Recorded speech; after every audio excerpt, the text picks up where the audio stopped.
Vocês já pensaram que um simples biscoito poderia valer tanto quanto uma obra de arte? Na fazenda do vovô, levei entre o cheiro de terra molhada e o canto dos pássaros, uma história assim aconteceu. E hoje ele vai nos contar. Como esses doces viraram moeda de troca e de quebra, vai nos ensinar a receita secreta dos biscoitos de nuvem. Fiquem por aqui, porque essa história tem um ingrediente que não se compra: o amor entre irmãos. Sentado na sua cadeira de balanço na varanda, com aquele sorriso que aquece a alma, o vovô Livei olhava seus netos correndo pelo gramado. O sol da tarde pintava o céu de laranja, e ele chamou as crianças para perto. Cheguem mais, meus pequenos. Hoje, o vovô vai contar uma história de quando eu tinha a idade de vocês. Uma história sobre biscoitos mágicos e negócios muito importantes. Os netos se ajeitaram ao redor dele, com os olhos brilhando de curiosidade. Negócios, vovô? Que nem gente grande? Perguntou o mais novo. Vovô Livei riu, ajeitando o boné.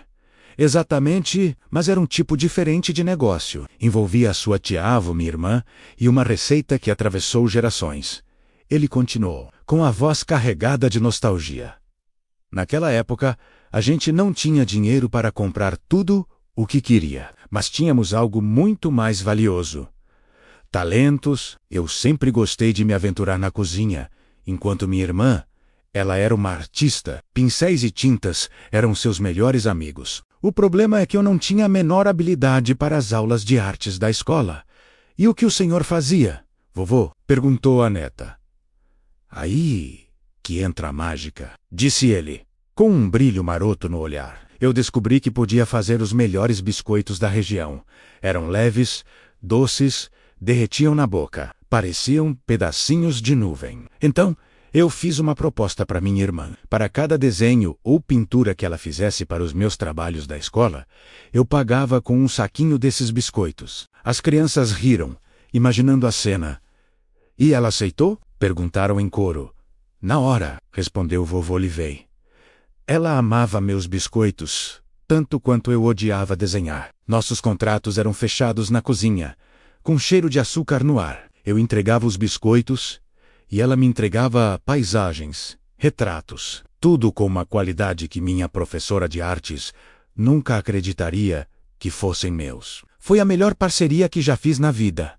Ele fez uma pausa, olhando para o horizonte. Mas a grande lição, meus netos, não estava no açúcar nem na tinta. Estava em descobrir o que cada um de nós tinha de especial. O verdadeiro valor não estava no biscoito em si, mas na habilidade, no tempo e no carinho que eu colocava para fazê-los. Assim como o valor do trabalho dela não estava só no papel, mas no talento que ela tinha para transformar uma tela em branco em algo lindo. Nossos talentos, continuou ele, são como uma moeda que nunca perde o valor. Quando a gente usa o que sabe fazer de melhor para ajudar quem a gente ama, criamos algo muito mais rico que qualquer dinheiro pode comprar. Criamos memórias e fortalecemos laços. Aqueles biscoitos não eram só um doce, eram um símbolo da nossa união, da nossa parceria.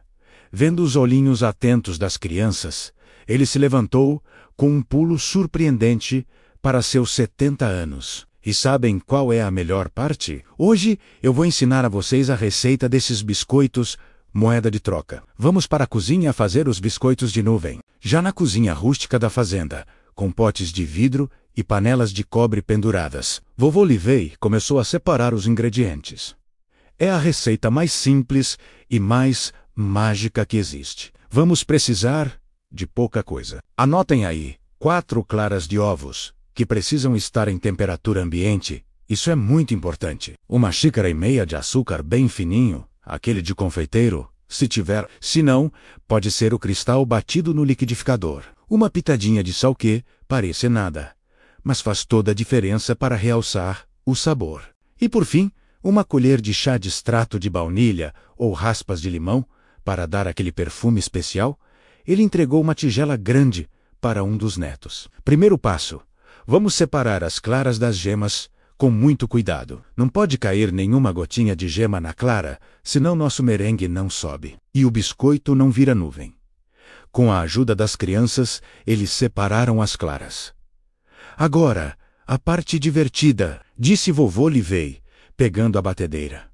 Vamos bater essas claras. Comecem em velocidade baixa. Quando começar a espumar, a gente coloca a pitadinha de sal. A batedeira começou a zumbir, e as claras transparentes logo se transformaram em uma espuma branca. Vejam só, já está mudando. Agora, vamos aumentar a velocidade e adicionar o açúcar, mas bem devagar. Uma colher de cada vez. Tenham paciência. Essa é a alma do negócio. Cada colher de açúcar precisa se dissolver completamente antes de colocar a próxima. É isso que vai deixar nosso merengue brilhante e firme. Enquanto o açúcar era adicionado, a mistura na tigela foi crescendo, ficando cada vez mais branca, densa e brilhante. Parecia um creme de barbear gigante e sedoso. Vovô, parece neve! Gritou a neta. Maravilhada! É quase isso, respondeu ele. O ponto certo é quando você levanta o batedor e se forma um pico firme na ponta, que não cai, um pico de passarinho, como a sua avó costumava dizer. Agora, com a batedeira desligada, a gente adiciona a baunilha e mexe delicadamente com uma espátula, só para incorporar o aroma. Vovô Livei forrou uma assadeira com papel manteiga. Agora, podemos fazer nossos biscoitos. Vocês podem usar um saco de confeitar para fazer montinhos perfeitos, ou simplesmente usar 2 colheres, que é como eu fazia com a minha irmã. O formato rústico tem seu charme. As crianças se divertiram fazendo montinhos de merengue na assadeira, uns maiores, outros menores, cada um com um formato único. Lembrem-se de deixar um espacinho entre eles, porque eles crescem um pouquinho, instruiu o vovô. E agora, a parte final da mágica, o forno. E aqui está o maior segredo de todos, ele disse, baixando a voz como se contasse algo confidencial. O forno precisa estar bem baixinho, uns 100 ou 120 graus no máximo. Merengue não assa, ele seca. Ele precisa de tempo para ficar crocante por fora e macio por dentro. Vamos deixar eles lá por mais ou menos 1 hora, 1h30. E depois que desligar o forno, deixe eles lá dentro, esfriando com a porta entreaberta. Isso evita que eles rachem. Enquanto os biscoitos secavam lentamente no forno, o cheiro doce de açúcar e baunilha tomou conta de toda a casa. Vovô Livei e os netos voltaram para a varanda. Viram só, disse ele, com ingredientes tão simples como clara e açúcar, a gente cria algo especial. Assim como eu e minha irmã éramos 2 pessoas simples, mas juntos, com nossos talentos, criamos memórias que duram uma vida inteira. O tempo passou, e finalmente, os biscoitos estavam prontos. Douradinhos por baixo, branquinhos por cima. Ao morder, o som crocante era seguido por uma textura que derretia na boca. Vovô, é o melhor biscoito do mundo, disseram as crianças, com a boca cheia.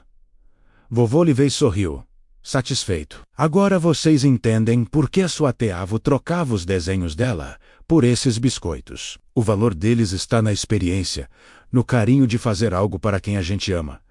Ele entregou um saquinho para cada neto. Agora vocês têm suas próprias moedas de troca. Usem com sabedoria. E assim, mais uma tarde na fazenda se encerrou, com uma receita nova e uma lição antiga. A lição de que todos nós temos um talento único, uma moeda especial para oferecer. E quando compartilhamos isso, o mundo fica muito mais doce. Obrigado por passarem esse tempo com a gente aqui na fazenda. Espero que tenham gostado da história e da receita. Se você fizer os biscoitos de nuvem, me conta aqui nos comentários como ficaram. E qual é o seu talento especial que você usaria como moeda de troca? Adoraria saber. Não se esqueça de curtir e seguir nosso canal para mais histórias e receitas do Vovô Livei. Até a próxima!